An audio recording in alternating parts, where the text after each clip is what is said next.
Okay guys, musta po tayo lahat mga kabayan, no? So for today's vlog, ang pag-uusapan natin ay about the Canada's Child Benefit or yung CCB na tinatawag. Real talk tayo. One time nasa train ako, tapos may katabi tayong kabayan. Mga edad niya is maybe 70, ayan. Sabi niya, tagal ka na rito sa Toronto? Sabi ko, yeah, 10 years. So siya raw is 40 years na sa Toronto, sabi niya. Tapos tinanong niya ako kung ilan ang anak ko. Sabi ko, 2. Tapos sabi niya sa akin, ay, mag-anak ka pa, dapat mga 4. Kasi kapag 4 ang anak mo dito, buhay ka na. Yung sabi ni nanay. Natawa lang ako. Sabi ko, Nay, ilan ang anak nyo? Sabi niya, wala akong anak dito. Ayan. Ngayon, balik tayo sa ating vlog today. Ito yung tanong ko. Real talk tayo, guys. Mas marami raw anak dito sa Canada, mas maraming benepisyong tatanggapin sa gobyerno. Kaya sabi ni nanay, nakausap ko sa train, sabi niya, mag-anak kayo mga 4. Diba? Buhay na kayo dun. Wow. Totoo kaya yun na pag mas maraming anak dito sa Canada is mas maraming benepisyo na matatanggap sa gobyerno. $1,833 per child, no, yung maximum na makukuha sa gobyerno. Yan. Kung under 6 siya. Ngayon, kung yung anak mo naman is 6 years old until 17, yung pwede niya makuha na maximum is $5,708. Yan. So yun yung Canada Child Benefit Program ng gobyerno. Di ba ganun siya kagalante? Pero syempre yung CCB na yun is nakadepende rin sa combined family income nung previous taxation year. So kung mas malaki yung income mo, Siyempre, mas maliit na yung makukuha mong pera sa gobyerno. Kaya habang lumalaki yung income na kinikita mo, siyempre, lumiliit na yung benefit na nakukuha mo sa gobyerno. Ganun dito eh. So kung habang lumiliit naman yung income mo, yan, pwedeng makuha mo yung maximum na child benefit monthly. Diba? Kaya yung iba ganon, pinipili na lang na mas maliit yung sahod para makuha yung pinaka-maximum benefit ng child. So depende rin yan. Kano ra ba yung, according to research dito sa Canada, raising a child in Canada costs between $10,000 to $15,000 a year per child. Di ba ang laki?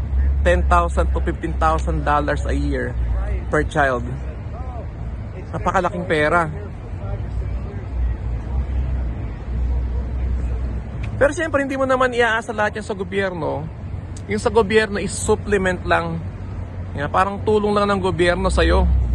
Diba? Kasi nga mahal yung living expenses dito, yung cost of living. So ganun yung kagalante yung gobyerno. Tinutulungan yung bawat pamilya kung may anak ka. Pero kung wala kang anak, of course, wala kang CCB. So binibigay lang CCB kung ikaw ay may anak dito na mula 0 year old hanggang 17 years old. Tsaka depende yan sa income mo. Ang nakukuha mo rito monthly, usually monthly, nakukuha dito na isang bata is parang 500 plus. I am not sure. Parang ganun ata. Yan. Parang 500 to almost 600. Parang ganun. Ayan.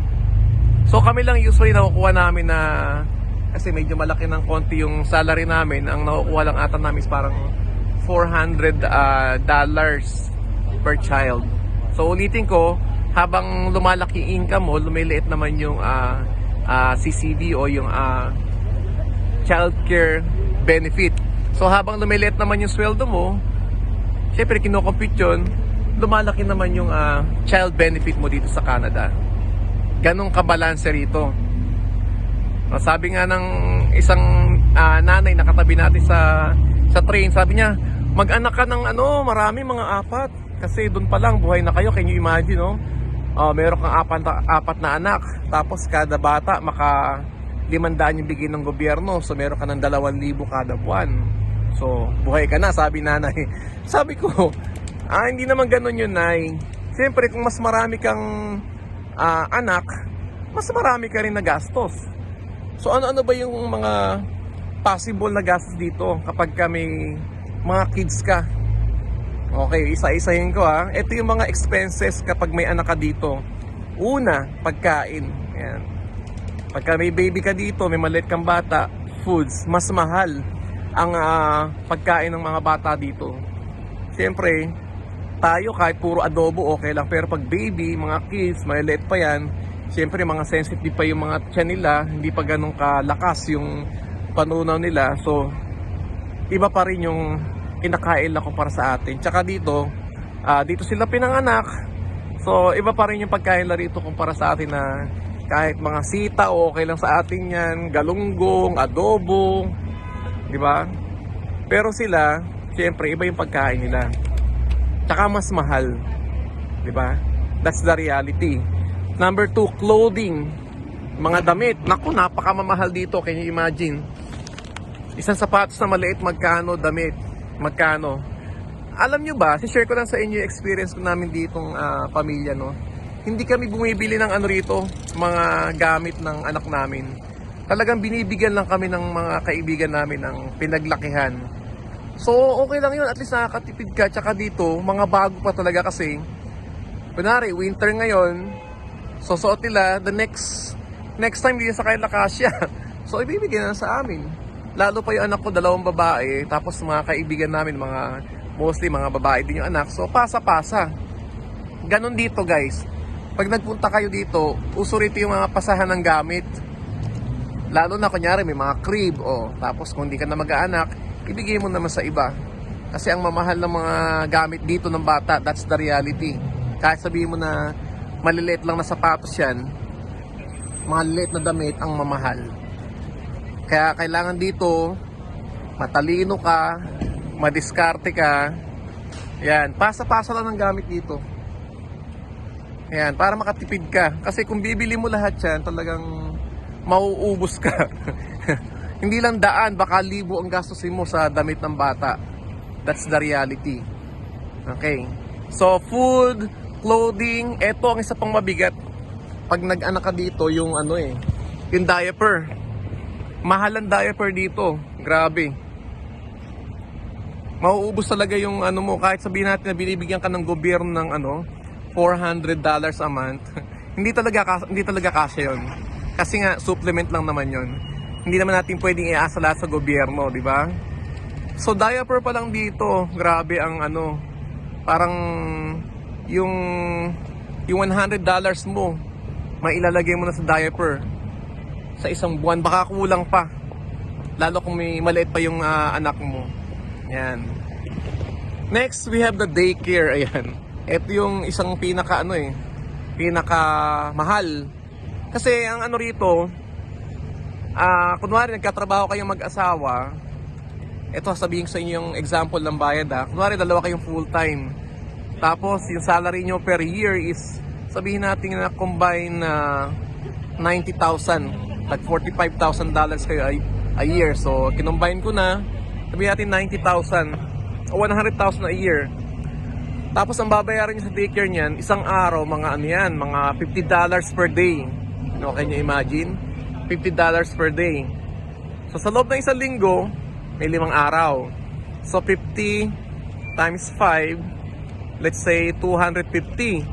So sa loob ng isang buwan, 1,000 na agad yung babayaran nyo. Sa daycare pa lang yun, di ba? Tapos pag na-late ka pa ng sundo, may penalty pa yan. Kunwari ang sundo mo dapat is alas 5, dapat masundo mo na yung kids mo. Pag lumagpas beyond that, magbabayad ka ng penalty. At doble ang bayad kada oras, di ba? Ganyang kamahal ang daycare dito. Kaya iba, kumuha ng taga-alaga ng mga nanay dito, yung mga lola. Pero yun lang, masyadong mahal pa rin talaga. Yan. Number 4 is school associated expenses. Kahit sabihin natin na anak mo grade 1, grade 2, may mga gastusin pa rin yan. Bibili kayo ng uniform, yung pagkain nila everyday, yung baon nila. Diba? Maraming gastos yan. Mga project. Pero yung mga school bus naman, libre naman dito. So, hindi natin iintindihin yun. Tapos, pagka may anak ka dito, kahit maliit pa yan, kahit baby pa yan, ikukuha mo na yan ng university savings. Para pag nag-university sila, like after 17 years, meron na silang tuition. Maghuhulog ka dyan monthly, let's say $100 or $150. It's up to you. Yan. Para pag ready na sila sa university, hindi na nila iintindihin yung tuition fee nila kasi nga ang mahal dito ng mag-university. Pero pag may ipon ka na, mag-aaral na lang sila. They can focus on their studies rather than magtatrabaho tapos nag-aaral at the same time. Pero maganda rin yun kasi magiging independent sila, matututo sila. Pero syempre, mas maigi kung ready na yung bata o yung anak mo na mag-aral sa university without thinking other things kundi mag-aral lang, no? Next, kung talagang malalaki yung sahod nyo, mga professionals kayong mag-asawa, working mom, working dad, talagang mga professionals kayo dito. So majority dito ang nag-hire ng nanny. So babayaran mo yun, usually ang nanny, magkano ang bayad? $2,000 o 2,000, hindi ko alam, parang mga $2,000, $2,005 a month. Diba, nagbibigay pa ng Metro Pass. So, talagang mahal yung rito, yung childcare dito. Kaya yun yung mga common expenses kapag may anak ka dito. Kaya yung gobyerno talagang napakaganda, napakagaling. Gumawa sila ng paraan para makatulong for supplement sa cost of living ng mga bata rito. Tapos ano pa? Siyempre, isa pang dagdag gastusin yung sa ating mga anak, sa ating mga maliliit na bata. Kahit kindergarten yan, elementary. Pag nag-birthday yan, siyempre, gagastos ka dyan. Hindi pa naman sila makakagastos sa sarili nila. You have to save money para sa para sa birthday party nila. Bibili ka ng panghanda nila. Treat mo sila, regalo. So, kasama pa rin yung sa expenses mo every year. Ayan. Ganyan kamahal lang childcare dito. Pero sabi ko nga, napakaganda ng gobyerno kasi tinutulungan tayo na palakihin yung ating mga anak, no? And then they have the financial support na tinatawag natin na CCB. Yung CCB na yun nakukuha kapag may anak ka from 0-year-old hanggang sa 17 years old. Mas malaki kapag 0 to 6 years old. Mas malaki kapag 6 years old below kumpara sa 6 years old above. Di ba? Yan. Pero sabi ko nga, depende sa laki ng income ninyong mag-asawa. Combine. The more income you have, the less child benefit you have. Mas maliit naman yung income mo, syempre, mas malaki naman yung bibigay na benefit ng gobyerno. Binabalanse lahat dito. So real talk tayo. Mas marami daw anak dito sa Canada, mas marami ang makukuha ang benepisyo sa gobyerno. Totoo ba yun? Sabi naman sa akin ni nanay sa train, sabi niya mag-anak ka ng mga 4. Compute mo na lang kung may 500 kang makukuha kada buwan, kada isang bata, tapos 4 yung anak mo, so meron ka ng 2,000. Sabi niya, doon lang, buhay na kayo. Totoo ba yun? Yan, parang ang laking pera talaga makukuha mo. Pero, hindi ganun kasimple yun. Napakahirap mag-raise ng napakahirap magpalaki ng bata dito sa Canada kasi mahal ang ano rito ang expenses kapag may anak ka. Kasi babayaran mo lahat dito, yung sa daycare, yung mag-aalaga sa kanila, and everything is talagang ibabalanse mo yung schedule nyo sa trabaho kasi susundo ka sa kanila. So yung child cost dito is sobrang taas talaga. So dito dapat balanse lahat. Yung time nyo, yung schedule nyo, yung trabaho nyo. Kasi pag nag-anak ka rito ng 4, mas maganda yun, mas marami, masaya. Pero can you imagine pag may 4 kang anak dito, marami kang makukuha sa gobyerno, pero talagang super sakripisyo yun. Yung paghahanda mo ng gamit sa anak mo going to school, yung pagkain nila, yung pagsundo, tapos pag may nagkasakit na anak mo, kung nagkatrabaho ka, absent ka. So it's a big sacrifice. So shout out to those moms and dads na talagang ang galing na i-manage, alagaan yung mga anak nila kahit ganun karami. Talagang naipapasyal nila, naihatid sa school araw-araw. Talagang salute sa inyo. Kasi yung childcare dito, hindi biro. Time, planning, finances, and so on. So, ganun.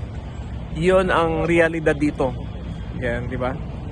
Hindi kumpara sa atin na kapag may anak ka, maraming mag-aagawan na mag-alaga sa anak mo. Dito, iba. Yan. Kahit nga dito, pag makikipaglaro lang yung anak mo, kailangan iset mo pa yung appointment sa mga kalaro nila. Kasi bawat tao dito busy. Di ba? So, yung difference dito. Pero sabi ko nga, lahat napaplano, lahat na nagagawa ng paraan. And sabi ko nga, hindi dito lahat trabaho lang. Kailangan balanse. Trabaho, time sa pamilya, time sa kids. Kailangan maihatid mo, maisundo mo yung anak mo sa school kasi yung mga bata dito ang bibilis lumaki. Dapat yung mga ganong journey ng bata, yung first day of school, pagkakuha na ng grades ng bata, may field trip sila, tapos mataas yung grades sila, may mga artwork sila. Dapat masundan mo yung ganong journey ng bata kasi yung bata dito ang bilis lumaki and you should not miss those opportunity. Magugulat ka lang, ngayon ang let pa yung anak mo, then after few years biglang malaki na yan. Dati gusto pa niya magpakarga sa'yo, then after few years iba nang magiging kaibigan yan, iba nang magiging kasama. So enjoy every moment hanggang maliit pa sila. So yun lang, sana nag-enjoy kayo sa vlog ko ngayon. Yung pinag-usapan natin is all about the child care and the child benefits in Canada. Mas marami daw anak, mas maraming benefits. Ikaw, ilang anak ang gusto mo rito sa Canada? 1, 2, 3, 4? It's up to you. As long as you can manage everything, finances, time, tsaka maipasyal mo yung mga kids, yun lang yun. Mas marami, mas masaya, as long as kaya mong palaki na maayos yung mga kids mo, kahit sa Pilipinas man yan or sa Canada. Pero sa Canada kasi it's more tougher, more challenging kasi dito talagang pera ang labanan. Lahat magbabayad ka, taga-alaga, and so on. Kumpara sa atin na marami mag-volunteer na mag-alaga. So yun lang, have a great day. Sir Alfred TV.